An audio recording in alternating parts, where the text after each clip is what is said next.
This is an iHeart podcast. Guaranteed human.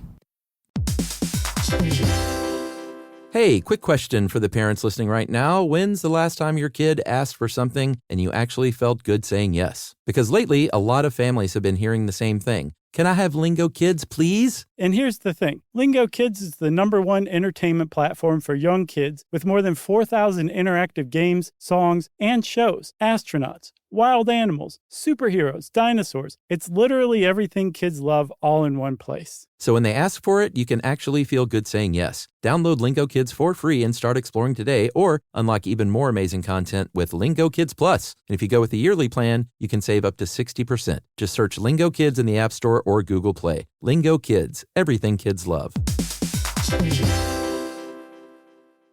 Stuff at Sea is a 5-night, adults-only sailing trip that brings the Stuff podcast universe to life on board. This voyage is a culture-soaked escape where pink sand paradise meets curious minds. Sailing round trip from New York City to Bermuda on October 2nd to 7th, 2026, this voyage drops you straight into the iHeart podcast Stuff universe. On top of the adults-only experience you already love, you'll get live podcast episode recordings, behind-the-scenes sessions, themed activations, and more unmissable onboard moments. Learn more at virginvoyages.com/stuff. Welcome to Stuff You Should Know from HowStuffWorks.com.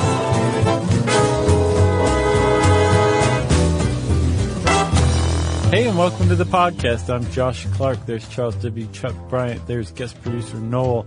And this is Stuff You Should Know. The PEZ edition. Nice. I like that. Another Noel cast as well. Yeah. Pretty exciting. It's part of the Noel stint. Sweet. The Noel stint, we're going to call it. Do you like PEZ? I like PEZ. You like the candy? I do. You like the taste? I like the taste of PEZ, yes. Describe to me what happens when you put a PEZ candy in your mouth. Well, I put a PEZ candy, I pull the head back. Yeah, the kicker kicks it out. Pop, yes. Nice. Lingo. Uh-huh. And I take it from the PEZ dispenser with my tooth. Oh, you don't really? You'd like go mouth to mouth with it?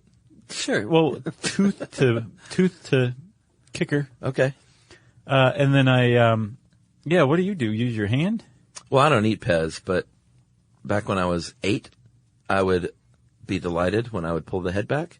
The little candy would shoot out, and I would pick it out with my hand and put it in my mouth. Yeah, I use my teeth. Interesting. I would feel like I was like going in to make out with a Daffy Duck or something if I did that. Well, that's half the fun. Oh, Daffy. Oh, boy. Anyway. I don't care for the candy, though. I wasn't done describing PEZ. Go ahead, sorry. And then I take it onto my tongue, right? And I start to savor the flavor of it. Okay. Typically, I prefer maybe, definitely one of the fruit flavors. I've never had a mint PEZ or a chocolate PEZ, which is new. Yeah. I would try the chocolate one. But say like orange. We'll just go with orange. Okay. I'm sitting there. I let it sit on my tongue for all of like 6 nanoseconds, and then I start to bite into it. Yeah, you chew it. And it's very much like, here, this explains why I like PEZ, especially orange PEZ. Yeah. I once ate almost an entire bottle of orange-flavored baby aspirin for the taste. That's why I like PEZ. How old were you then? Were you a kid? No, I was like 20-something. Did it hurt? Yes, I was a kid. Okay. Well, did it hurt you? No, nothing happened to me. We talked about that before. I feel like we have. Is that because it isn't even medicine? I wonder. Is it just a placebo? But how could you use a placebo on a little kid? I mean, I guess it'd work, but certainly there's an age where they're just like... I feel like half of parenting is probably placebo. Probably. Well, you would know now. Well, not yet. Well, let me know. She doesn't believe my lies yet. That'll come later. Yeah, I mean, surely kids are pretty dumb, so you can get them to believe anything. Sure. But there seems like there would be an age where they wouldn't make that connection, and a placebo wouldn't work. I don't think a placebo would work, like, say, from birth. Yeah. And I don't remember what age you can start giving kids baby aspirin. It was baby aspirin, not even children aspirin. Yeah.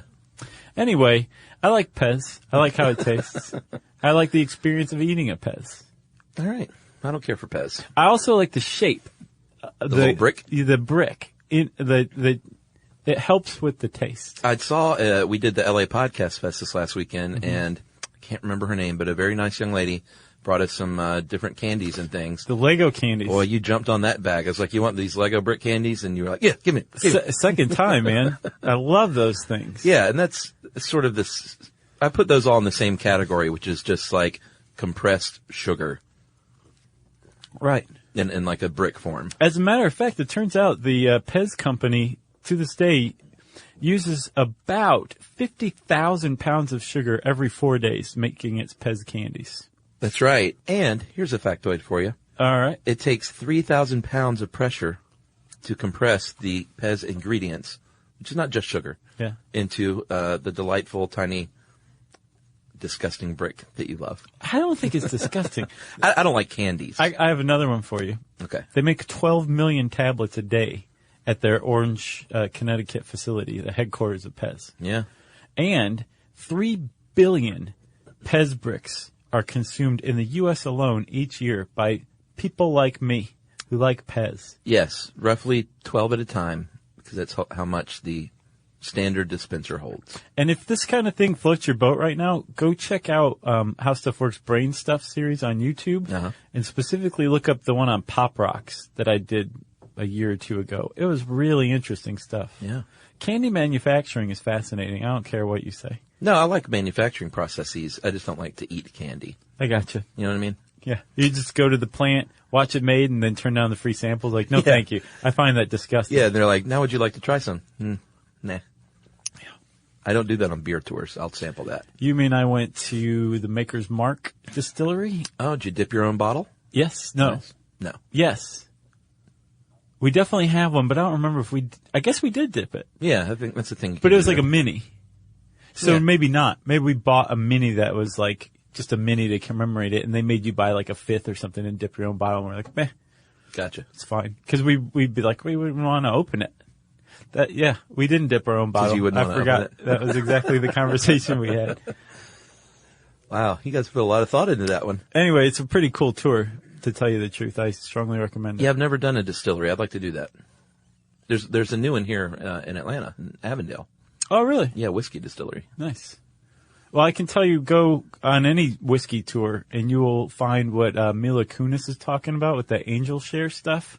It's a real thing. Yeah. The evaporating whiskey fills the whatever the place where they're aging it in barrels, and it's actually really dangerous. Like, the place could blow up at any time, Like because a flour it's like factory. very much so, or a sugar factory, Yeah. right? But the smell is one of the most amazing smells I've ever experienced in my entire life. Like smell good or just weird? Yeah, good. Oh, wow. Great. Like, the 0.5% of whiskey that is just glorious, it's in the air. Right. It's amazing. Oh, man, now I'm thirsty. All right, so let's talk PEZ. Okay. In 2011, this is something I didn't know. There was a wedding. Well, I did know this part. In the United Kingdom between a guy named William and a little lady named Kate. Weighty Katie.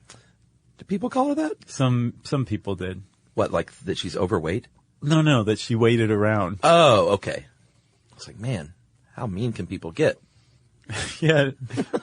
That would be even meaner. So they made specialty PEZ dispensers out of Prince William and Kate for that, and they were expensive, $13,360 at a charity auction. Clearly, that's the most expensive PEZ dispenser ever sold.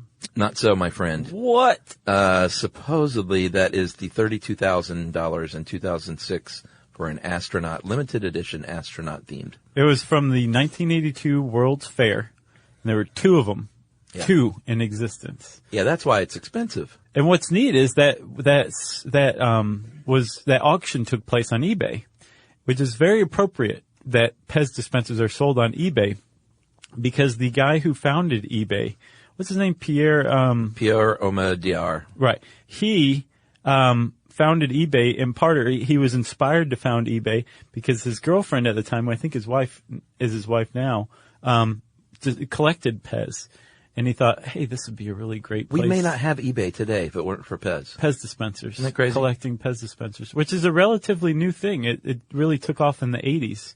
Late 80s, actually. It wasn't until the late 80s that people really started collecting PEZ dispensers. And now Seinfeld. It's huge. Remember the Tweety Bird episode? I had to go back and look it up, but once I did, I started to remember. Yeah, I think Elaine and Jerry and George were at George's girlfriend's piano recital. Mm-hmm. And Jerry put the Tweety Bird PEZ dispenser on his lap or on Elaine's lap. Uh-huh. And Elaine started laughing, ruined the performance, and then she was later outed when she laughed again in front of that lady. Right. And then the Tweety Bird PEZ dispenser also factored into the plot because Jerry and his friends had an intervention for another friend who had a drug problem. Oh, yeah. And he was resisting, and then for some reason Jerry brought out the PEZ dispenser, and the wave of nostalgia that washed over this guy caused him to admit that he had a drug problem, but then he became hooked on PEZ. Well, and nostalgia figures in a lot. It really does. Kids of all ages grew up with PEZ. Kids of all ages. What am I, a circus announcer? Yeah. Step on up. What do they call us? I was going to say circus MC. A barker? Ringmaster. Yeah, circus barker. Well, those are two different things, I think. Oh, really? Unless you're in like a low-budget carnival, then it's maybe the same thing. Yeah, I would be. But the barker's the one who's like, step on up. Well, guess your weight. The people, he's trying to get people to come in. The ringmaster's the one who's like running the show once the show starts. I feel like I'd be the barker. Would you? And you'd be the ringmaster. You'd have to wear a straw boater hat and like striped suits. Yeah, I'd be the barker, and you'd be the guy that like swings from things with his teeth. I do have strong teeth. As opposed to my brittle, weak teeth. When I fell off and there's just some of my teeth jammed into the trapeze bar still. Well, you like a Looney Tunes cartoon now. Yeah, but imagine it in reality. It's even worse. It is. I feel like we should take a break and regain our composure. Okay. All right, we'll be back right after this. The best radio for the bells and bows. It's stuff you should know. Every parent should know the car ride soundtrack. Are we there yet? How much longer? I'm bored. Well, if you're taking an extensive car ride anywhere and you've downloaded the Lingo Kids app prior to leaving the house, you may experience something strange, right, Chuck? That's right. You may experience silence from the back seat. Your kid may go an entire car ride without asking once if they were there yet. How about that? And by chance of miracle, they may even ask if you could drive longer. Yeah, that's the magic in Lingo Kids. Over 4,000 interactive games, songs, and shows, including their favorite Disney characters. It turns the longest drives into the easiest ones, and honestly, you won't understand why you didn't download it sooner. That's right. Lingo Kids is the #1 entertainment platform for young kids, and it's free to download. Or go plus with the Lingo Kids subscription and unlock even more content your kids won't be able to get enough of. You can save up to 60% on the yearly plan. Just search Lingo Kids in the App Store or Google Play. Lingo Kids, everything kids love.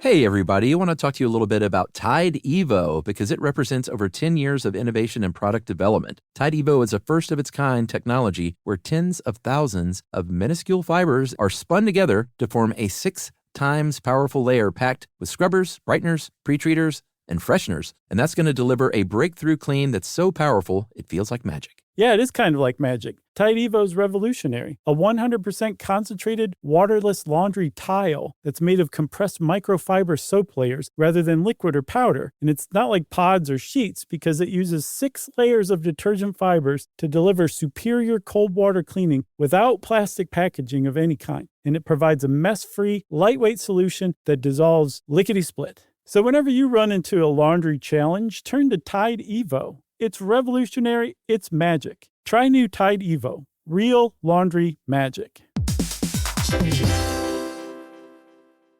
Stuff that you should know. All right, so we're back, and I think we should start in the traditional way when we handle our pop culture casts and talk about history. Because I thought it was a pretty interesting history, actually. Yeah, I'd love this article. Eduard Haas III. Mm-hmm. He was an Austrian. He made sweets. He was a confectioner. Well, his family was in the grocery business, and he was successful in that. But yeah, his heart was in candy. Like yours. His heart was in candy. Uh-huh. It was also in hygiene. I get the impression that he was a very strong germaphobe. Well, it's probably good when you're running a candy factory. Yes. You know? He was also anti-smoking. And he decided, That's right. He went to a chemist, pharmacist, and said, hey, give me some really strong peppermint essence. And he used that with some sugar and made mints, basically a proto-Altoid, and put them in little tins and marketed them as quitting smoking or smoking cessation aids, basically. If you're trying to quit, you needed something to put in your mouth, just chew one of these PEZ mints. That's right. And he got the name PEZ from the abbreviation, the German word for peppermint, which is, it starts with 3 consonants, which is always fun. Come on, you took German. You know German. Well, I mean, I would just say, pfefferminz. I would say pfefferminz. I like that better. That sounds like the remix version. But it does start with 2 P's and an F, but, shorten that and take out letters from the beginning, middle, and end, and you get PEZ. So, like he said, you can either use this to try and quit smoking as a sort of a early version of Nicorette gum. Right. Even though it had no nicotine in it. Yeah. That we know of. Or you can use it, if you do smoke, to make your breath fresh, because no one wants to smell you stinky smokers. And we'll wrap them up in like a little candy bar at first. Right. And that's how he sold them for like a year. Well, yes. They were also sold in tins, right? And he invented PEZ in 1927, or that's when they first hit the market. But again, I get the impression that he was a germaphobe, and he didn't want everybody to put their grubby hands into the same PEZ tin and touch the other ones that other people were putting in their mouths. And he probably imagined all the poop and bacteria and who knows what on those people's hands. German sausages. Touching his beloved PEZ. Yeah. So he thought there has to be a better way to dispense PEZ. We need some sort of, I don't know, PEZ dispenser. That's right. And so there was an employee at his company, Oskar Uxa, and you know what Oskar Uxa does. He's a dispenser genius. Yeah. And he says, hey, how about this? Why don't we make a dispenser that looks like a cigarette lighter? Because this is for smoking cessation. Yeah. Right? And I'll have a little contraption on here, that kicker, that'll spit out one at a time. And he said, that's genius. Right. Edward Haas kicked the Kleenex boxes off of his feet and stood up and hugged Oskar Uxa. Yeah, and by the way, they're selling them in tins again now in peppermint. Oh, yeah? With a little throwback, retro-looking, one of the PEZ ladies. PEZ girls. Yeah, the PEZ girls. Right. Which were supposedly like this very sexy thing to sell PEZ. Did you see them? Yeah, they look like bellhops. Oh, yeah. They're basically drawn like pin-up girls, except not nearly as racy. But they have little bellboy hats. Sure, a lot of them did.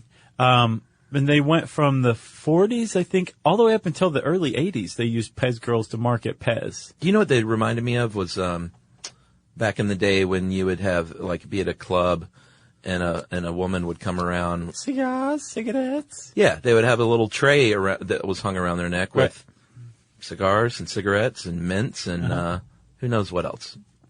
PEZ. I guess PEZ. I guarantee you PEZ was in there. You're probably right.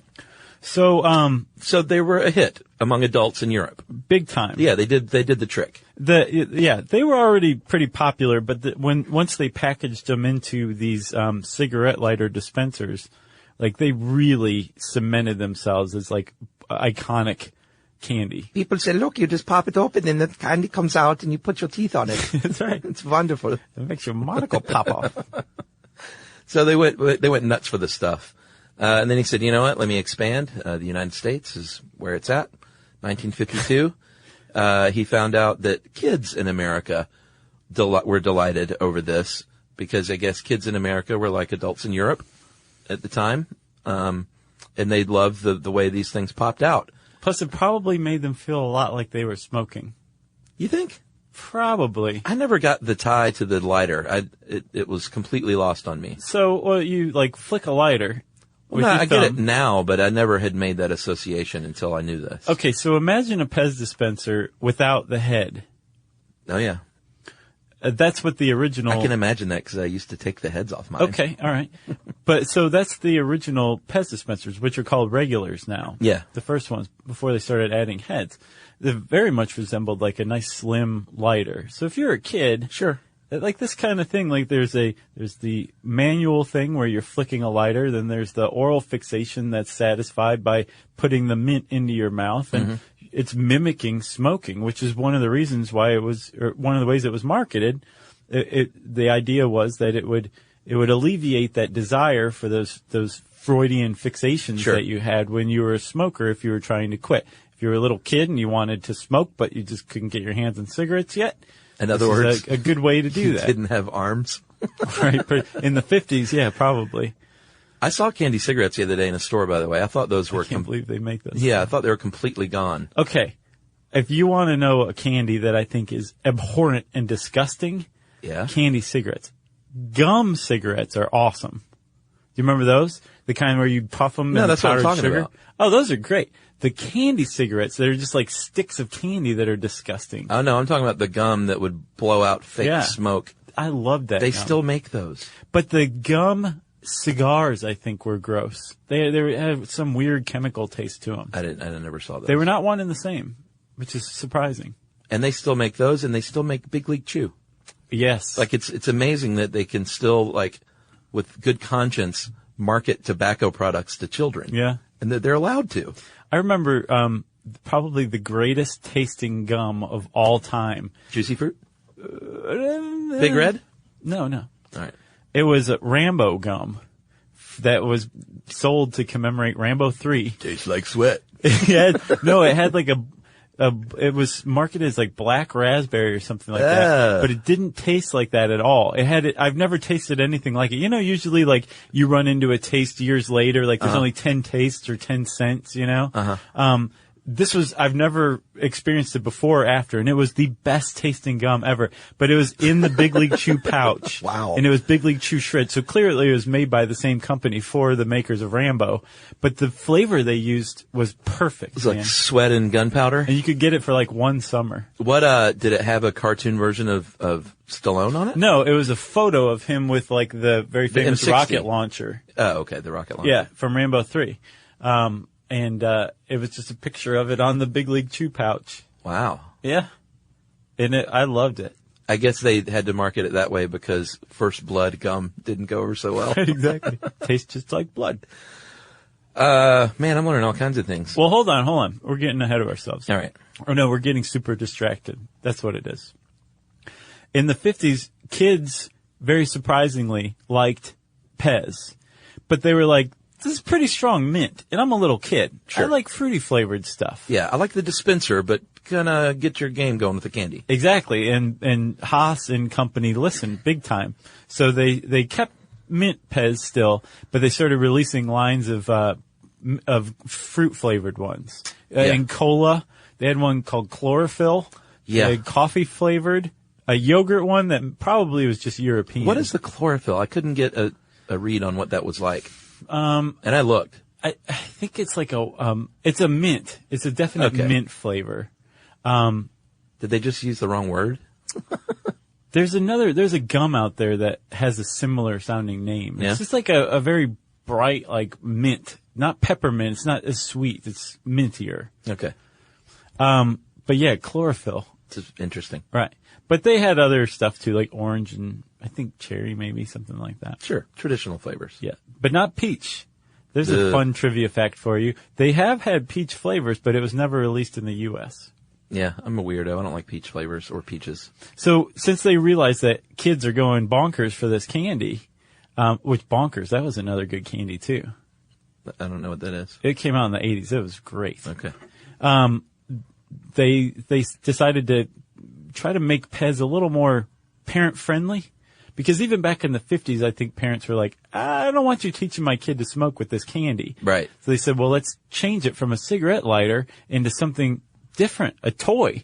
And we'll add like a beloved cartoon character on there. How about that? And It parents was- said, that's fine with me. It was genius. Yeah. Because what he did was he combined candy with a toy, and not only a toy, but a collectible. Mm-hmm. And it was genius. For kids, it was all they needed. They were pretty cheap. Yeah. And so kids could buy them. They could go around and probably find enough money on the ground in a given day to go buy a little PEZ dispenser. Right. Or build like a soapbox racer and sell it to the rich kid in the neighborhood and Yeah. buy a bunch of PEZ. Did you used to eat Fun Dip? Yeah. That's another thing too. I didn't like the stick that you had to lick, but the sugar was just great. So the sugar stick that you dipped into the sugar. The sugar stick didn't have enough flavor for me. Yeah, I was thinking about Fun Dip the other day when I was driving for some reason, and it was just remarkable to me that they would just make a sugar stick that you dip in different flavors of sugar, Right. and you would then eat the sugar off the stick and then eat the sugar stick. Right. Well, they didn't even try back then. that's candy. Smacks used to be called Sugar Smacks. Yeah. And then they changed it to Honey Smacks, and they're like, let's just go with Smacks. Oh, is it just called Smacks now? I believe so. It's not Sugar Smacks? No, it hasn't been Sugar Smacks for years. I don't eat much cereal. Like, they would get chased out of the grocery aisle whenever they tried to restock that if they still called it Sugar Smacks. Just don't mess with Captain Crunch peanut butter. That's all I got to say. Captain Crunch has one out now I saw on the cereal aisle the other day. It's sprinkled donuts Captain Crunch, and it looks awesome. Yeah, the peanut butter is so good, even though it It is tears up good. the roof of your mouth. It's worth it. But that's a fatal flaw, don't you think? Not to me. I'll get a box of that every 3 or 4 years. I'll get a box of that, when Emily's out of town. It's dinner time. Because if she would come home and see that, she'd be like, "What are you doing Yeah. with this at our house? Yeah. Are you a child?" Yeah. So I have to save those moments. All right, so it's 1970. Haas is super rich because he's selling tons and tons of these dispensers. Mm-hmm. He sells the company, and they move. Well, the manufacturing of the dispensers is actually now in China and Hungary. And Slovenia, I think, too. Just Central Europe and now Asia China. as well. But the actual candies are, and have been for a very long time, made, I believe you already said, at a plant in Orange, Connecticut. Yep. And they kept it going. PEZ was always a privately owned company. I don't think it's ever been public. No. But they kept the whole thing going even after Haas departed. And that was helped very much by this explosion in collecting that came from the mid 80s, I would say. And as a result, PEZ itself added feet to the dispensers so that they could be displayed from that point on. And they realized oh wait, people are collecting these. There's a secondary market that's generated. So let's And feed these the things- addiction. Exactly. And so they added feet to it, so now a PEZ dispenser can stand up. But that was introduced in 1987. So if you see feet on your PEZ dispenser, you know that it's at least 1987 on. All right, so let's take another quick break here, and we will come back and talk a little bit more about the odd collecting of PEZ dispensers.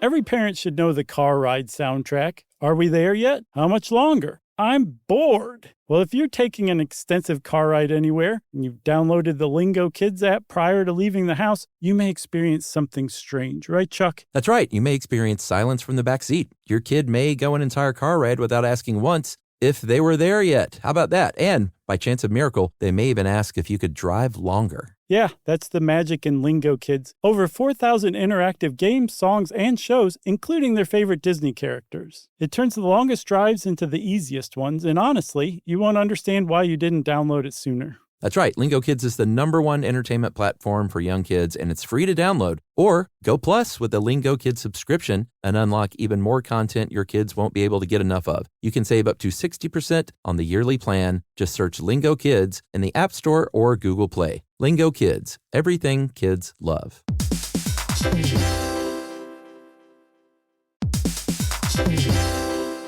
Hey everybody, I want to talk to you a little bit about Tide Evo because it represents over 10 years of innovation and product development. Tide Evo is a first-of-its-kind technology where tens of thousands of minuscule fibers are spun together to form a 6 times powerful layer packed with scrubbers, brighteners, pre-treaters, and fresheners, and that's going to deliver a breakthrough clean that's so powerful it feels like magic. Yeah, it is kind of like magic. Tide Evo is revolutionary. A 100% concentrated, waterless laundry tile that's made of compressed microfiber soap layers rather than liquid or powder. And it's not like pods or sheets because it uses 6 layers of detergent fibers to deliver superior cold water cleaning without plastic packaging of any kind. And it provides a mess-free, lightweight solution that dissolves lickety-split. So whenever you run into a laundry challenge, turn to Tide Evo. It's revolutionary. It's magic. Try new Tide Evo. Real laundry magic.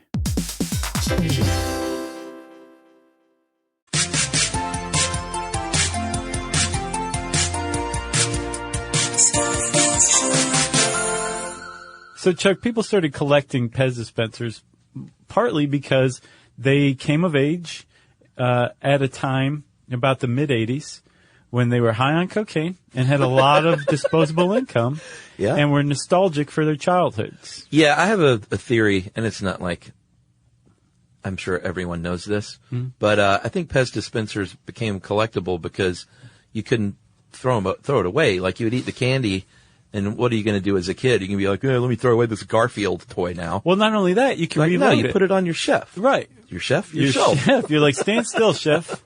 Stop making that stew. Weird. So I can put this PEZ dispenser on your The head. bouillabaisse can wait. But the whole thing is they're reloadable. Like you get the little packet of 12, pop it in there. And you want more. Like, if it's one of those same deals, like collect all 4. Right. But this is not all 4. This is constantly new licensing deals being cooked up. Yeah. Everything from Looney Tunes to Star Wars to Hello Kitty. Yeah. Which was the other stroke of genius, was partnering up with these iconic brands and cultural icons to say, hey, a Chewbacca head on this thing. Like, there are grown adults that'll buy that. Right. The thing is Lucasfilm definitely charges a pretty penny, or did before they sold to Disney, and now it's even more, I'm sure, to license anything from Star Wars, right? Sure. So PEZ also very frequently came up with their own stuff as well. There were the PEZ Pals.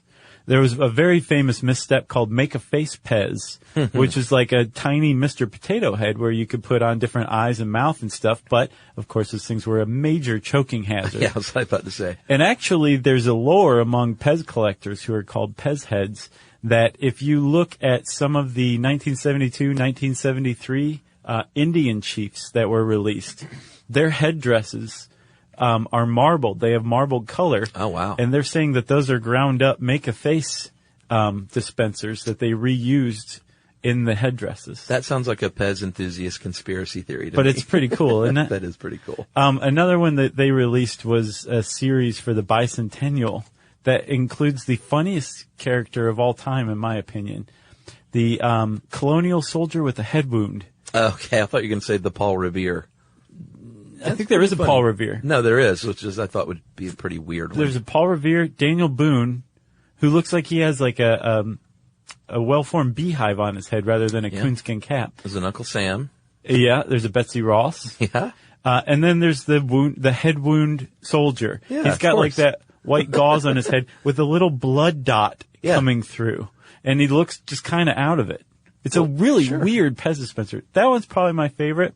Although I like a lot of the Halloween-themed ones from the 70s. Yeah, some of those glow in the dark, which is pretty neat. Like Mr. Skull, did you see him? Yeah. Or Dr. Skull, I think. I think he's probably my favorite. Or the pumpkin from the 70s on the green stem is probably the best PEZ dispenser of all time. Well, there have been more than 450 dispensers since 1955, including 3 different Santas, and the Santa is the best-selling of all time. Which makes sense, of course. Yeah. Especially the first one. Because the dispenser wasn't just a little PEZ dispenser, it was like the whole body. Sure. But then they're like, this is way too expensive. Yeah, they're like, I bet you people would just buy it with the head. Yeah. And they did. The Salvador Dali tribute, I don't know if it's a tribute, I bet it was, is my favorite in 1968. The psychedelic hand. It was a hand with a green eyeball, and it's just very cool looking. Yeah. Like, I would want one of those. Of course, I wouldn't pay thousands of dollars for it. No. I'd like to just find one on the street. It is pretty neat, though. Yeah. Do all of them cost that much? Oh, what, that specific collectible? Uh-huh. No, but I mean, I would say they range in the hundreds and Yeah. thousands I if could it's see really that. rare. But what was interesting about this, I think Patrick Kiger pointed out, like it's compared to a lot of other collecting hobbies, PEZ dispensers are relatively cheap. Yeah, not too bad. You can get into them pretty easily with, a minimal amount of money. Yeah. One of my favorite PEZ dispensers is the PEZ gun series. Oh, really? First it was a ray gun, and then they made it into a handgun. Sure. And then when Star Wars came out in like 1980, they released another space gun that looked an awful lot like Han Solo's gun. Yeah. But it wasn't really, A so don't blaster. sue them. Yeah. But a kid would put the gun in his mouth and pull the trigger to dispense the candy. Wow. Yeah. Really? Yeah.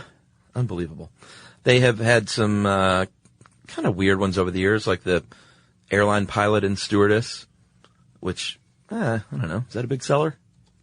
I don't know. Well, this is back in the day, I think, when they were revered figures in culture. Yeah, the pilots weren't drunks, and the flight attendants weren't flight attendants. They were stewardesses. Right. And they wore, fancy clothes, and But they have like hard chiseled features. They look like they look like real people. They look like pilots and flight attendants from the Mother Road during the Depression or something, Yeah.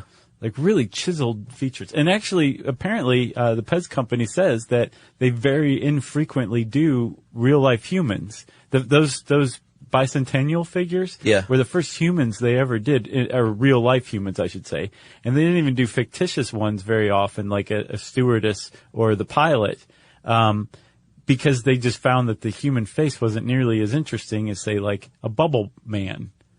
Yeah. In 2006, they issued the first ever PEZ dispensers of living humans when they decided to pay tribute to the fellas from Orange County Chopper. It makes me so sad.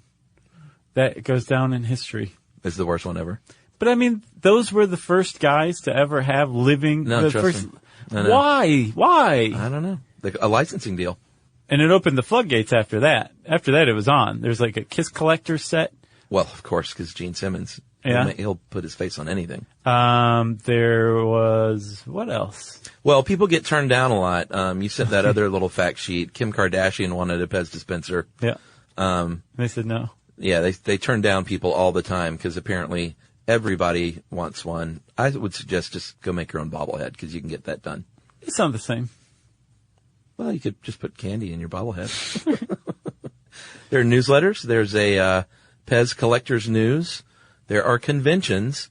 And there is even a museum that a husband and wife started in California that started out, weirdly, as a museum for computers and PEZ dispensers.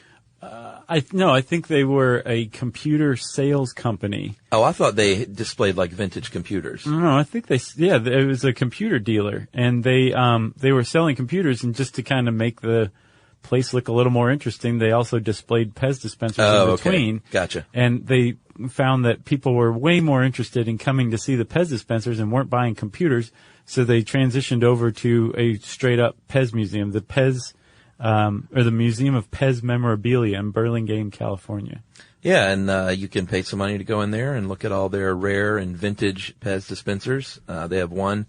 He paid $3,000 for the pineapple wearing sunglasses because From the early 70s, I think. Yeah, it's nothing special to look at, but again, it's rarity. They didn't make many of them because it was ugly, I think, probably. Yeah, I thought it was kind of cute. Did you? Mm-hmm. Did you like the California raisins? Yes. Okay, there you go. That explains it. Have you seen Straight Outta Compton?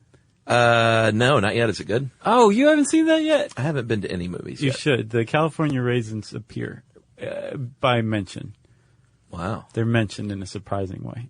I look forward to seeing that on television. You should go see it, man. Yeah? Yeah. All right, I'll go see it in the movie theater.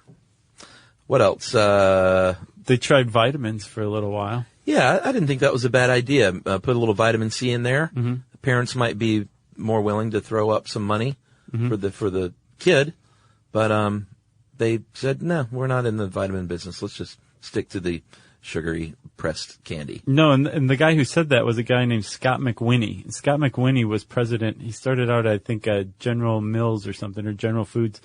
And he moved his way over to PEZ in the 90s or the 80s. No, the 80s, because that quote was from 1984. He was president of PEZ for a little while.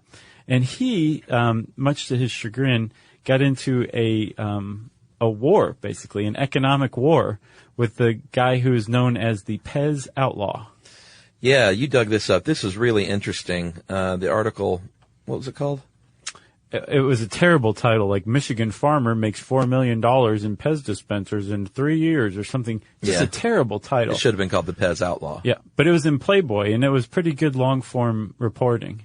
Yeah, basically what happened was in the 90s, a dude named Steve Glew, Glew, found out that, hey, over in Canada, they're selling different dispensers that you can't get here in the United States.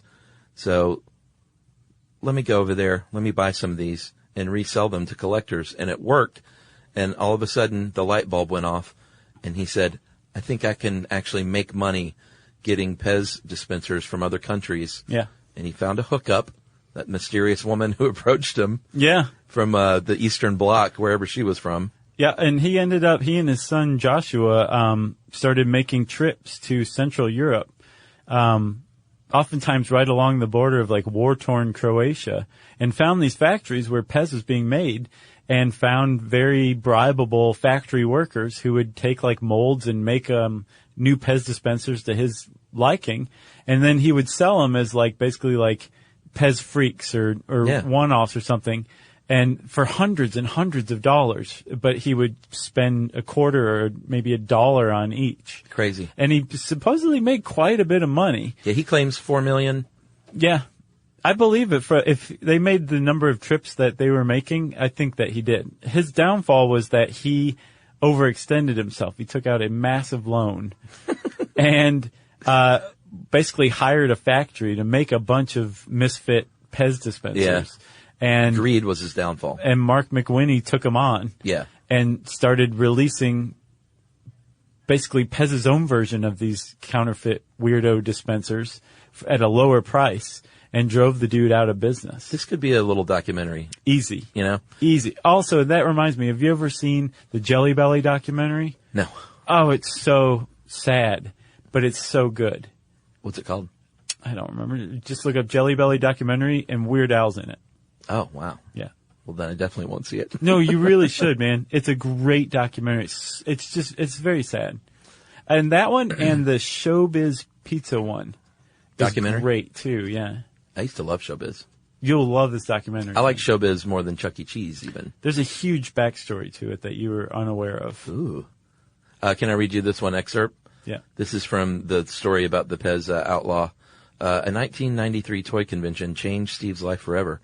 As he tells it, a mysterious woman opened her jacket and showed him a silver glow PEZ, a holy grail for PEZ collectors. She whispered to him in broken English, "There are many more where I come from."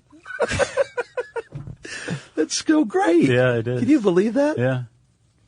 And then I get the feeling she was like, two guys in overcoats and sunglasses came and like Right. hurried her away. Yeah. He's like, but what's your name? Or 2 Cenobites came out of the woodwork and like pulled her down to hell. Ivanka. Yeah, it's a pretty good article. Look up stupid title, Michigan farmer, PEZ Playboy, and it'll bring it up. I think Longform had it at one point. Speaking of Ivanka, should I talk about Donald Trump? Probably not. Nah. All right.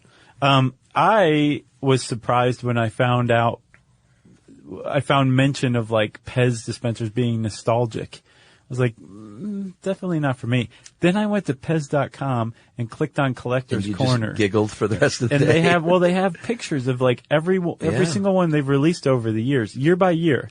And I definitely felt nostalgic. And I don't even think of PEZ as factoring in largely into my childhood at all. Same here, but I was a little nostalgic looking at these. It's cute. So go to PEZ.com and check out the Collector's Corner, and I think you will waste a lot of time there. Agreed. And I think that's it, because Chuck just grabbed the listener mail email, which is usually a signal for me to shut up, because he's mean to me after the mics aren't recording any longer. Oh, please. And if you want to know more about PEZ, type that word in the search bar at howstuffworks.com. And it's time for listener mail. I'm going to call this, you guys are right, screw college. Remember when we had a little soapbox moment? Was this from the animator? Yeah. Yeah. I thought this was good. Hey guys, wanted to shoot you a quick email to thank you for mentioning the idea that you don't need to go to college for some professions on the How Publicists Works episode. It really struck a chord with me. I'm an animator, and I desperately wish it would be treated as a trade, which it is, and not as a high art form that requires a fancy $100,000 degree. Most of what I actually learned on the job. Got almost nothing from my college classes. While the contacts I made in college were very valuable down the road, and nothing is quite as nice as moving out and being on your own in art school, it came with a hefty price. It is now 10 years later. I've been working steadily this whole time, and I'm still paying off my college student loans, and I make a good amount of money. That's just sad, and I know so many people who are in the same position but without steady work. And she says that she worked at Adult Swim for a while, too, by the way. Oh, yeah, nice. There's a stigma about not going to college, and I think it's part of the reason so many people are being crushed by student loan debt now. It's a very American stigma, too. It's not like that all around the world. I know. Stupid Americans. I think there's probably a lot of these kinds of jobs that don't need college degrees out there, like podcaster. And it might be cool to hear a podcast on that sometime. I'm not sure what you call it. Maybe how not going to college but landing a nice job and making a living anyway and sticking it to your parents works. Maybe just do one on student loans or something. Anyway, thanks for keeping me company while I animate. Keep it up. You guys are top notch. And that is Margie. Thanks, Margie. That was a great email. Agreed. We appreciate that. And that's not to devalue college altogether. Sometimes it's very useful. Yeah. It's just not the end-all, be-all for everyone on the planet to have to go to college. No, it's true. It's true. And I think that there hopefully is a large awakening going on. Yeah. Because a lot of people say that the current bubble, if you're looking around for the next bubble, student loans. Yep. Yeah, we should do something about that sometime. Let's do it. And actually, Margie gave us her the URL for her blog. It's margibordner.blogspot.com. So I imagine you can go check out her stuff there. Wouldn't you think? Yes, sir. Nice. So if you want to get in touch with Chuck or me or both of us, or even Noel, you can tweet to us at SYSK Podcast. You can join us on Facebook.com. You can send us an email to stuffpodcast@howstuffworks.com. And as always, join us at our home on the web, stuffyoushouldknow.com.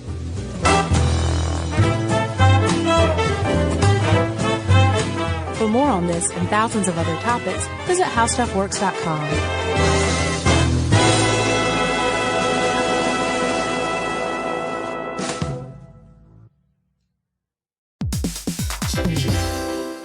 Every parent should know the car ride soundtrack. Are we there yet? How much longer? I'm bored. Well, if you're taking an extensive car ride anywhere and you've downloaded the Lingo Kids app prior to leaving the house, you may experience something strange, right, Chuck? That's right. You may experience silence from the back seat. Your kid may go an entire car ride without asking once if they were there yet. How about that? And by chance of miracle, they may even ask if you could drive longer. Yeah, that's the magic in Lingo Kids. Over 4,000 interactive games, songs, and shows, including their favorite Disney characters. It turns the longest drives into the easiest ones, and honestly, you won't understand why you didn't download it sooner. That's right. Lingo Kids is the #1 entertainment platform for young kids, and it's free to download. Or go plus with the Lingo Kids subscription and unlock even more content your kids won't be able to get enough of. You can save up to 60% on the yearly plan. Just search Lingo Kids in the App Store or Google Play. Lingo Kids, everything kids love. Introducing the all-new Mazda CX-5, featuring more connection. Hey Google, where's the nearest Pilates class? Safety that has your back. More discovery on the scenic routes. More passion in the details. And more control in changing weather. The all-new Mazda CX-5. More to move every side of you. See it in 5 films at MazdaUSA.com/5sides. Google is a trademark of Google LLC. Sequences shortened and simulated. This is an iHeart podcast. Guaranteed human.